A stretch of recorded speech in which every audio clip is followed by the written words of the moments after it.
An injury for an athlete is often a motivator to work harder to get back on the court. For Naperville North girls basketball forward Peyton Fenner, it literally changed her life. A standout player in the Huskies' success both in the DVC and Class 4A, Fenner tore her labrum in 2020 that benched her for 10 months, giving her time to spend on other things like singing and writing. But nothing's gonna happen, not for me. I would spend like 2 to 3 hours singing. I was not reading as much as I would have liked, but I was starting to kind of like write songs, and I realized like in that time that maybe some of the reasons I wanted to play college basketball had less to do with like how much I loved it and more to do with like I liked the idea of playing college basketball. This led the veteran leader to break from the pack and not pursue basketball in college, even though it's been a huge part of her life. I started basketball when I was like 8. And everything else just stopped. Like it was like, this is my favorite. I don't want to do anything else. And that was kind of how I started playing. Funny enough, it was actually Greta Kampschroeder. My older sibling and Greta were on a YMCA team together, and that was like my first exposure to basketball. Fenner became interested in writing and singing right around the same time she got into hoops. She performed in musicals in elementary school and eventually took part in voice lessons and music programs. Her writing skills came from reading, which she didn't enjoy initially.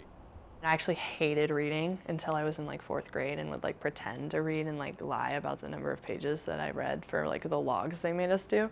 And then I started to really like reading, and I started to really like writing. After COVID, I was like, I want to take a class that actually involves like creative writing. So I took creative writing last semester, and then I also started writing songs over COVID, and I've been doing that ever since.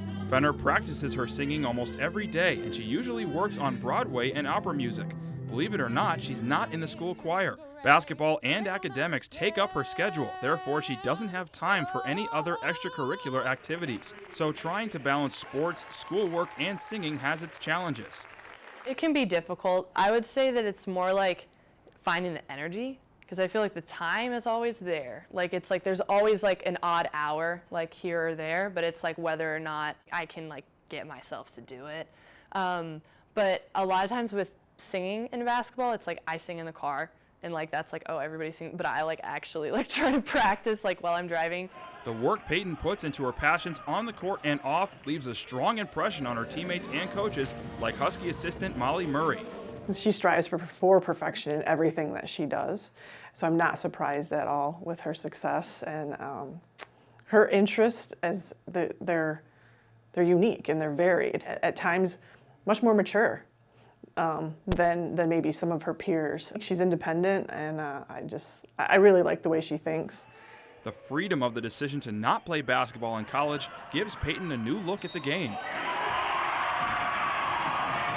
Kind of like less like, oh, I'm not playing in college, so this is like a last hurrah, and more like I realized my relationship with basketball just kind of changed. So being able to kind of show up and be like in the moment, because I'm not thinking about like the future so much with basketball anymore, has definitely allowed me to not worry so much about the mistakes I make. The senior is still figuring out where she wants to attend college to pursue writing and singing. In the meantime, she still has a few goals in mind before her final season on the court comes to a close. It's honestly about trying to come into playoffs and give it all I've got. That's all I really want. Give it all I've got, be able to get everybody on the floor to do the same, so that no matter where we end up, obviously the goal is the big gold trophy. To be able to walk away and feel like, you know, I put in my all. For Naperville Sports Weekly, I'm Josiah Schooneman.